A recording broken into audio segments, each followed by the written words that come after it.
I did not like the way me and our show talked about the Stephen A. Smith, Michelle Beadle, Carrie Ah, Champion, and I'm going to say you, but I really don't remember Stephen A. Smith ever going after you and Carrie Champion. I do know that he gets critiqued for never having anything for Michelle Beadle and then coming after with some more intensity black people. I know it's a critique that he gets a lot. I know it's a critique you get a lot, that whenever you're talking about ESPN things or anything that's just critical analysis, hater, bitter, whatever, it's the same thing that I get. But how did you get ensnared in that? Because from what I've ever seen publicly between you and Stephen A. Smith, he respects your journalist credentials too much to ever have anything bad to say about you.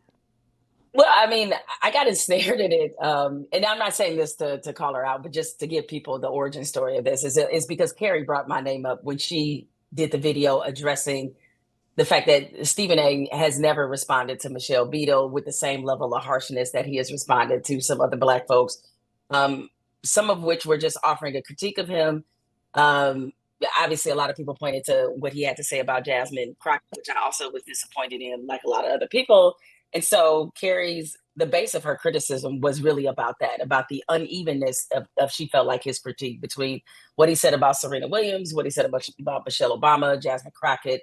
People are sensing a theme. And I definitely understand what that's like. Hell, we just had a little conversation about Shador Sanders and how I realized I got to be careful how I talk about him because of how possessive and protective that a lot of people in our community feel about him. And so when you're Stephen A or me or anybody that's in the sports media space, is like the majority of athletes we talk about are going to be black. We're going to say more positive things about black athletes than we do negative.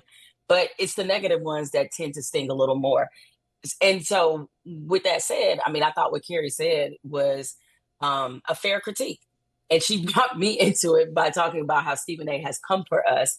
And really and I don't want to speak for her, even though that's one of my closest friends. But I think what she was talking about was some of the things more she experienced behind the scenes on First Take. And where she felt like there was a lot of times that Stephen A was not as supportive as he said. And as her friend and being there at ESPN when she was on the show, that's how our friendship blossomed. And seeing what she went through on a daily basis, being between Skip and Stephen A, not just on TV, but behind the scenes, like literally having to navigate both of their very big personalities, it was tough.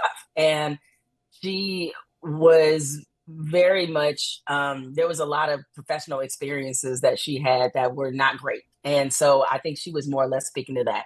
Now, Stephen A and I have gotten into it a little bit back and forth on social media. He's had some opinions of Colin Kaepernick that I thought were thoughtless and a little inaccurate. And I made that publicly known. It was about addressing his opinion. He had his thing or so to say about me. He suggested that next time I call him or that I do call him if I have a critique. I did call him after we had that exchange on social media. And he's a busy man. He didn't answer. I texted him, never heard back from him. It's fine. I don't expect, Stephen A doesn't owe me an answer, but since he brought up the fact that I should call him, I actually did it and he didn't respond. I think a lot of people think that I have some negative opinion of Stephen A. I don't. I think he's done remarkable. He's had a remarkable professional career, and I think him as a black man being the face of ESPN, that is really encouraging for younger black journalists who are aspiring to be in these positions of authority and ownership.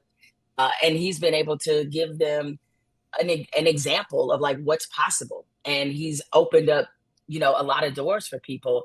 But the part that sometimes made me cringe about him is that, especially not only sensing the uneven critiques that we talked about from a racial standpoint, but also it just felt like sometimes when he's discussing women, especially black women, he gets very he puts a he it's a lot of cap going on in terms of how he built our careers. Like I've heard him refer to building my career before, and I just think that was weird of him to say that. Certainly, I was able to be on the show, quite frankly, which I've greatly appreciated it. But when I was on, quite frankly, I was already talking to ESPN about being at ESPN. And so he's just taken this weird ownership of my career that, just makes me cringe a little bit. And he's done it with Monica McNutt and he's done it with Carrie as he did it. And it's like, why you putting 100 on 10? It's like, okay, if we You don't need to do that. And so I think it's kind of unbecoming.